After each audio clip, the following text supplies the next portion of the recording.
Rahul Gandhi faces massive backlash from BJP and army veterans as he claims in Ladakh, China has entered our land.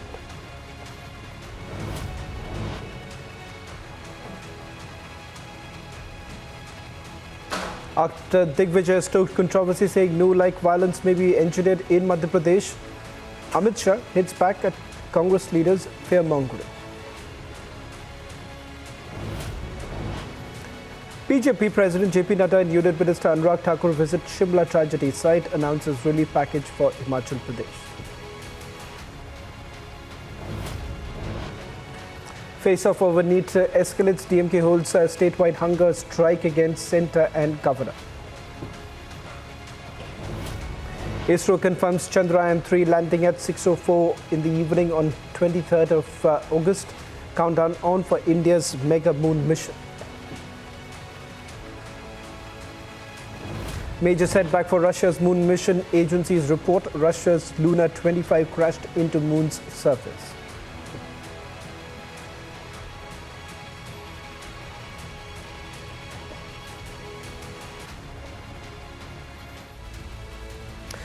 Hello and welcome. You're watching the biggest story tonight with me, Shavan Sen. Over the next couple of minutes, we take you through India's space journey.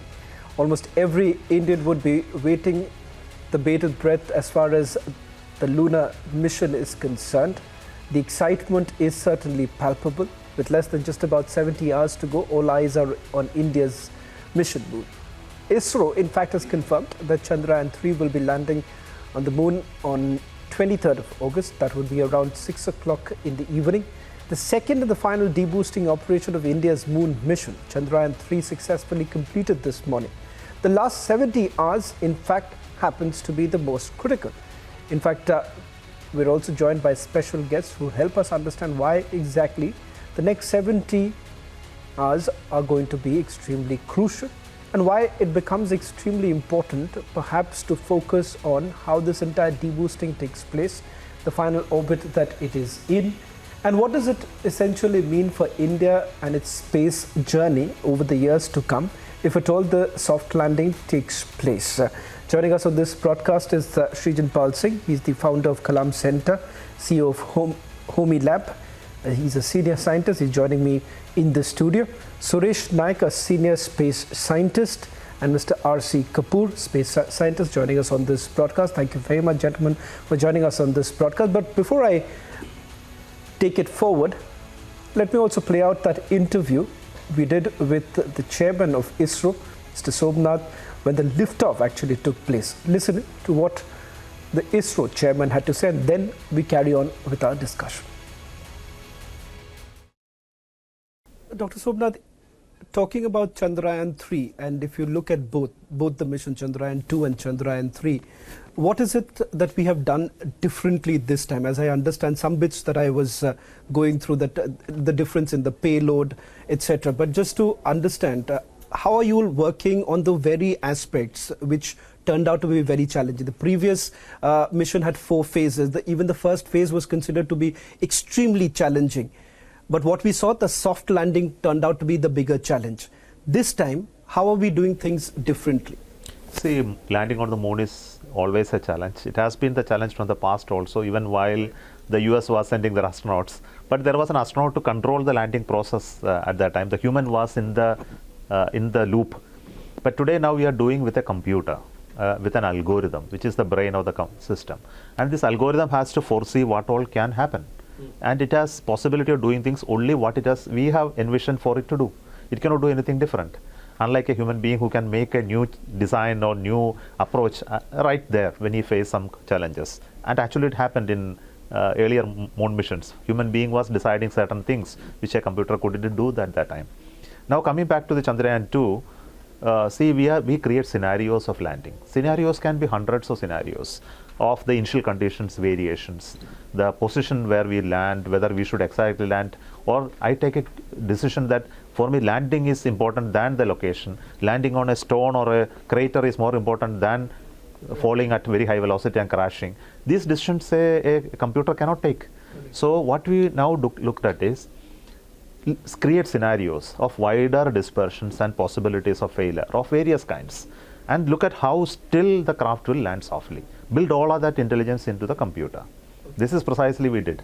So you would say that the significant difference is the way the computer essentially operates, gauges what is the need of the hour at that point, especially when you're closer to the landing, which of course becomes the difficulty with the velocity, all that put together. Are we also looking at certain other significant changes? For instance, as far as the rocket was concerned, that was considered to be the heaviest rocket.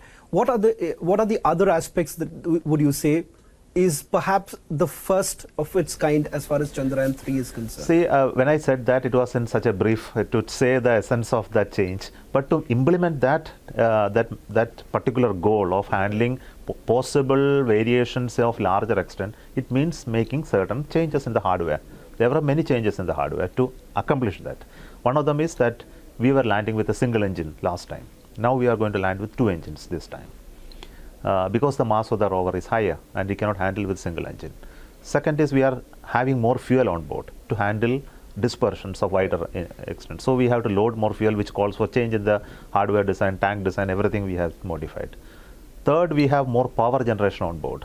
Now if you don't face the sun after landing, and it should not go, switch off in short time. So we were not in a position to do any further experiments. That is also a failure. Even after soft landing, things need not work. So how do we foresee how the possibilities there? Then we looked at how sensors can mislead you. There are certain sensors to measure position, height, speed, relative to the moon, etc. And we try to put additional instruments to handle failures of multiple sensors.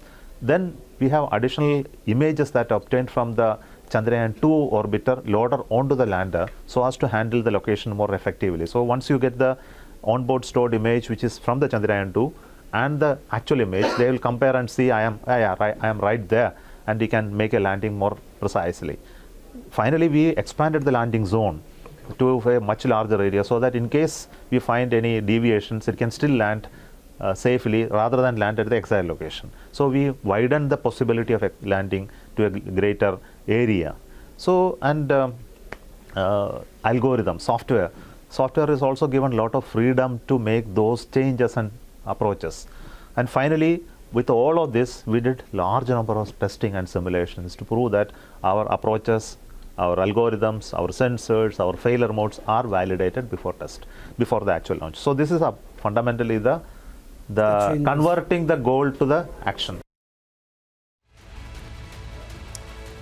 Let's also take our guests in right now just to understand what the next 70 hours essentially means for all the space enthusiasts, and I would say that it's a proud moment for India too, given the fact that it would be perhaps very unfair, Srijan Pal Singh, to say that Chandrayaan-2 essentially was a failed mission, given the fact that even today it seems that Chandrayaan-2 is aiding this entire journey of Chandrayaan-3 in terms of the communication. We'll get into the specifics of it in a short while from now. But let me begin, Srijan Pal Singh, as far as today's development is concerned. With regards to the Russian lunar mission, Lunar 25 crash landing onto the moon, is there a particular concern that Indians would have right now, or ISRO would have, though there is no link whatsoever, Srijan Pal Singh, but if today the scientists in ISRO, would they be a little concerned given the fact that Russia's space, the lunar mission, technically has failed? Well, you see, when space scientists, there is no fear. When you venture into space, you cannot carry fear behind your back. In space, when we go, we know we are going in an uncharted territory. We choose the southern pole, which is nobody's gone there. So you are pioneering, and pioneers do not know fear. Of course, there will be lessons which we have learned, more so from Chandrayaan-2. Lunar 25, we don't even know exact reason why it has failed, so it's hard to assimilate any learning into Chandrayaan-3's mission. But of course, we had our own share of partial success, and I think that partial success will be extremely useful. You heard the ISRO chairman talk about all the changes which we have made. Now, one of the things which we did was, for example, expanding the landing zone, taking the mission cautiously. We took more time to reach there, to conserve fuel. We could carry more fuel for the final stage of the mission. All those things we have learned from Chandrayaan-2. Now, of course, as a space scientist, you wish everybody all the very best, and we also hope that Luna 25 also landed, but it didn't. But one thing is very clear then. You see, Russians were the first people to land humans into space. The first female astronaut was also a Russian. The first satellite was a Russian. The first lunar flyby was also by Russia. But today you're talking about the pioneer of space missions in the world is finding it difficult to land on the moon. It's a sort of a remark also on Chandrayaan-3, which reached 2 kilometers height from lunar mission. Now Luna 25 is at 100 kilometers. So it also says how difficult Chandrayaan-2 was and how much success we actually achieved by reaching 2 kilometers of height. And that's the story. The reasons for Luna 25 could be many. We can list down if that's something which we want to get into. But I think right now our focus should be Chandrayaan-3. It's only 3 days to go. Well, it's quite interesting when you say that, how close that we actually got as far as Chandrayaan-2 is concerned. And for many of us, I think so that would be an interesting area to, dwell upon. But let's just take a few other questions to get a broader perspective of what we are really looking at over the next 70 hours. Mr. Naik, if I can come to you. When we say that the next 70 hours are going to be extremely critical for this entire mission, why exactly? And would you perhaps be able to explain it to our viewers in terms of what really happens in this final stage, the deboosting that takes place, the velocity which is essentially brought down so that the soft landing becomes far more easier? From the layman's perspective, what happens over the next couple of hours? Well, actually, I think we have crossed the stages where the extreme criticality was there, because we have successfully completed 2 deboosting operations, and now we are in the landing zone. Pre-landing operations have been successfully completed, and now the criticality ahead is basically to check the parameters of the Vikram lander and make sure that everything is working smoothly. Basically, the health of lander has to be monitored on a continuous basis, and that is being done. And secondly, the orientation and the position of the lander before the actual landing starts is extremely critical, because it has to land on near the South Pole. So when the perigee of 25 kilometers is towards the South Pole, and at what angle we want to land, because our landing site has been already decided, something like 71 degree north and 26 degree east. So in order to do that, there are a lot of calculations involved. Of course, there is a computer which will do that calculation, and finally it will be executed by 3 specific subsystems on the lander. One is the navigation, second is guidance, and third is control. Navigation does its job by determining the position of the lander. How it does it? Because it has got a reference. It has got a sensor which always looks at Earth. And so Earth is one reference point. It has already got it. Okay, compared to the Earth's position, it determines its own position. So that is the first and foremost requirement. Second thing is the guidance. Now, guidance system does the function of giving commands to the control function about when the landing should start, and basically the landing process involves firing of the thrusters, and thrusters are ignited or fired by giving command by the control system, and then these are executed by the thrusters. Okay, so now next, criticality. I am telling all these operations are going to happen on 23rd August at around 6 p.m. Till then, it will be keeping orbiting around moon, and checking the performance parameters. And second thing is waiting for the sunrise to happen. Yeah, because the sunrise is very important for us, because we do not have a heating system inside the lander to sustain the harsh and very cold temperature of the moon during night. That's why we have to make sure that we land there only when there is a sufficient sunlight on the moon. And then this process is going to be extremely critical. It is going to take 15 minutes. And that is actually described earlier by the chairman ISRO as 15 minutes of terror. That is because it is most hazardous and risky thing, I would say. And we already experienced that in Chandrayaan-2. And here I just wanted to add that Russia got a setback in their deboosting operation itself, and we have crossed those stages successfully, so we don't have any cause of concern, taking into consideration Russia's lunar failure.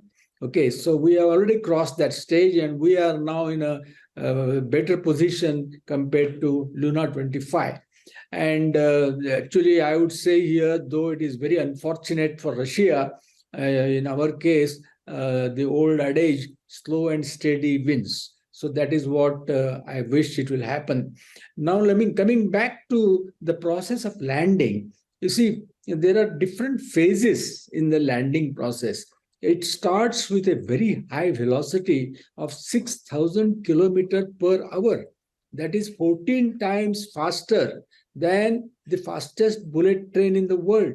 So it is such a high velocity, and it has to be reduced in a controlled manner and gradual manner to zero.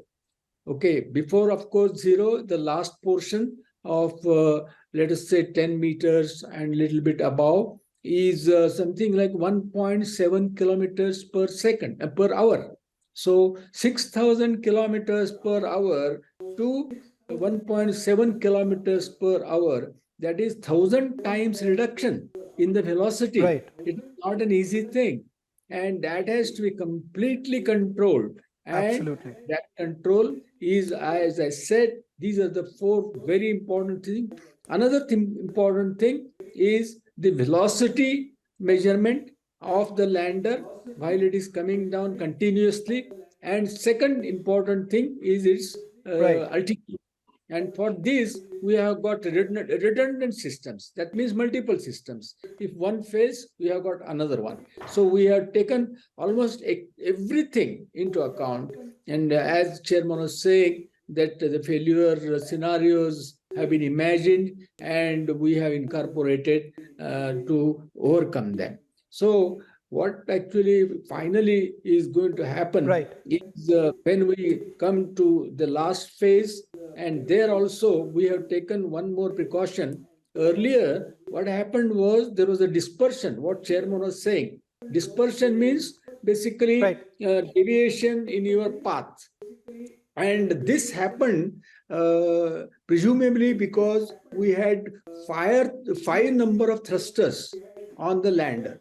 You know, in the center also there was a thruster. Now we have removed that central thruster, and we have got only 4 thrusters at the corner. And that we hope that will not disturb the stability of the lander while landing. And then our software is extremely efficient, and it can tackle the wide range of deviations and take corrective actions. So I am very confident that we will be able to meet success. Well, in fact, all of us here were extremely hopeful that things will be going the way we had essentially envisaged. Let me also quickly go across to Mr. R.C. Kapoor.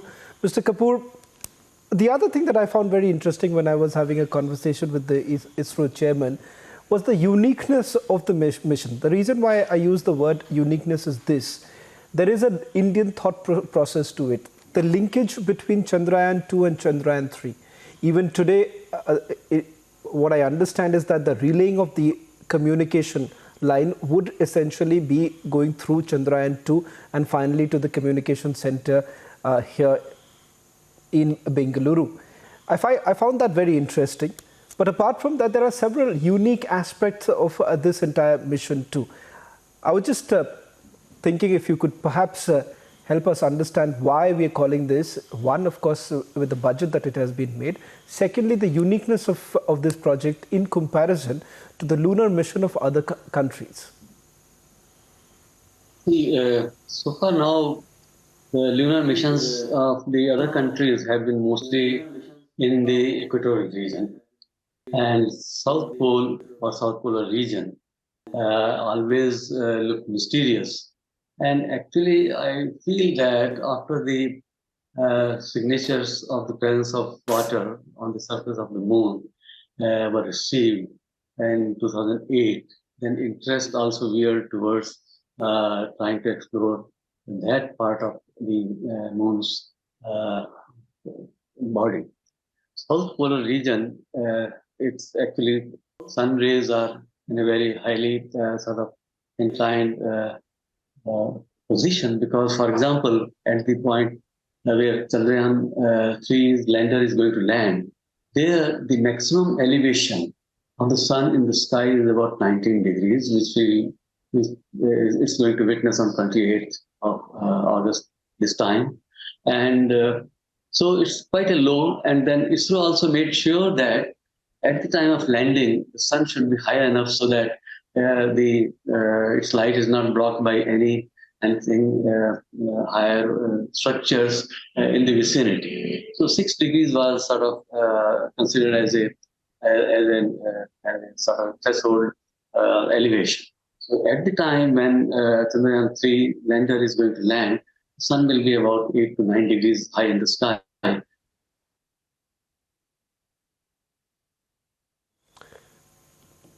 Well, we seem to be having some problem with Mr. Kapoor's line. We'll try and reconnect with him in a short while from now. I'm not too sure whether we can once again go back to him. Mr. Kapoor, can you just? I believe we are through to your line. Why don't you just complete what you were saying? Will you please repeat the question? Because there is some break in the voice from your side. No, Mr. Kapoor, I just wanted you to complete what you were saying. Yeah, so South Polar region is of great interest because there are large number of areas in the craters that are in larger, for a longer time in shadow. And that's where we expect that water in frozen form is likely to be there. And it was, as it was described earlier by my other friends in this meeting, that there are regions where sunlight is always present throughout the month because these are high peaks and very close to the South Pole. So there is a constant availability of sunlight for solar power to be generated so that the gadgets and various other things can work. Besides, of course, this South Polar region is of interest because of the presence of water, which can be used in several ways. For instance, dissociation of water gives us oxygen for the local space station inhabitants, and of course, it's also available as an oxidizer for the hydrogen that will be available as a fuel for interplanetary missions. All of that is sort of related, and besides, it's a unexplored area.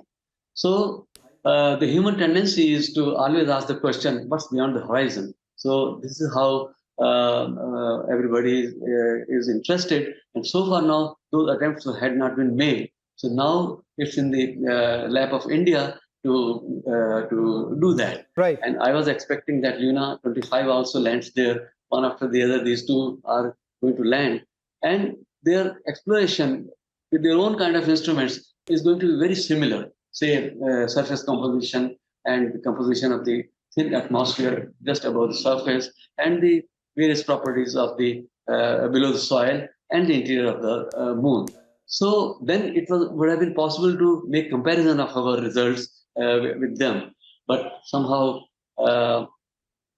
Luna 25 has met an unfortunate fate. I feel very bad about that. What can be done? And as my other friends have said, ISRO chairman Right. has said that care has been taken that landing is successful. So we all look forward towards 23rd Right. August in the evening. I very much hope that we are going to get good news.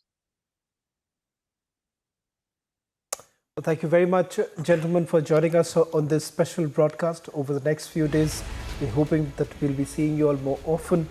And there is a lot of excitement and a lot of unanswered questions for many.